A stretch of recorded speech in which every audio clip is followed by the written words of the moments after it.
સુરતમાં બનેલા વિશ્વના સૌથી મોટા બિઝનેસ બિલ્ડિંગ સુરત ડાયમંડ બોર્સનું આગામી 17મી ડિસેમ્બરને રવિવારના રોજ વડાપ્રધાન નરેન્દ્ર મોદી વિધિવત ઉદ્ઘાટન કરવાના છે. તે પહેલા ડાયમંડ બોર્સનું બાંધકામ કરનાર પીએસપી કંપનીએ બાકી લેણાના મામલે સુરત ડાયમંડ બોર્સની કમિટી વિરુદ્ધ દાવો માંડ્યો હતો, જેની આગામી તારીખ 16મી ડિસેમ્બરને શનિવારના રોજ સુનાવણી હાથ થવાની હતી. પરંતુ તે પહેલા આ કેસમાં ટ્વિસ્ટ આવ્યો છે. બોર્સ કમિટી હાઈકોર્ટમાંથી સ્ટે લઈને આવી છે. પીએસપી કંપની દ્વારા સુરત ડાયમંડ બોર્સ સામે માંડવામાં આવેલા દાવામાં સુરત ડાયમંડ બોર્સની કમિટી ગુજરાત હાઈકોર્ટમાંથી સ્ટે ઓર્ડર લઈ આવ્યા છે. હાલ પૂરતો આ કેસમાં સ્ટે બોર્સે મેળવી લીધો છે. સ્ટે મેળવ્યા બાદ સુરત ડાયમંડ બોર્સની બાંધકામ સમિતિના ચેરમેન લાલજી પટેલે એક વિડીયો સ્ટેટમેન્ટ સોશિયલ મીડિયામાં પોસ્ટ કર્યો છે. સુરત ડાયમંડ બોર્સ વિશ્વ માટે નજરાણું બન્યું છે. થોડા સમય પહેલા પીએસપી કંપનીએ એસડીબી સામે દાવો માંડ્યો હતો, પરંતુ અમને ભરોસો હતો કે કોર્ટ અમારો પક્ષ સાંભળી અમને ન્યાય આપશે. આજે હાઈકોર્ટે સ્ટે આપ્યો છે. આગામી તારીખ 27 ડિસેમ્બર સુધી સ્ટે રહેશે. ત્યારે અમારે અમારા પુરાવા રજૂ કરવાના છે. સુરત ડાયમંડ બોર્સની કમિટી કે હીરાના વેપારીઓએ કોઈ ચિંતા કરવાની જરૂર નથી.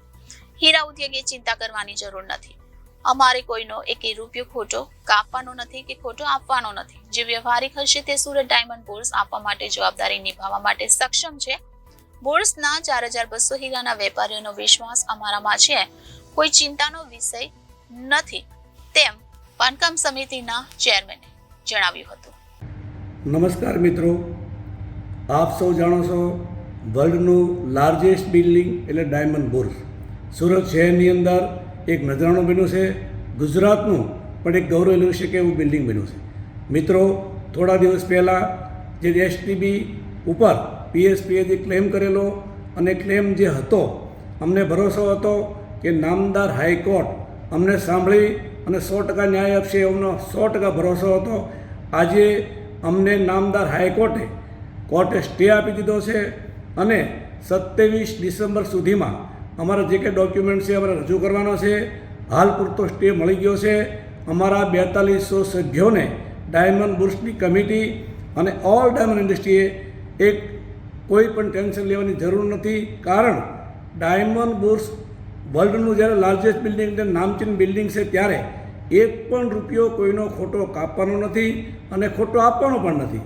જે અમારે વ્યવહારિક તે છે એ ડાયમંડ બોર્સ 100% જવાબદારી નિભાવવા માટે તૈયાર છે, સક્ષમ છે અને અમારા 4200 સભ્યોનો સાથે વિશ્વાસ પણ છે. એટલે કોઈ ચિંતાનું કારણ નથી. અસ્તુ ભારત માતા કી જય.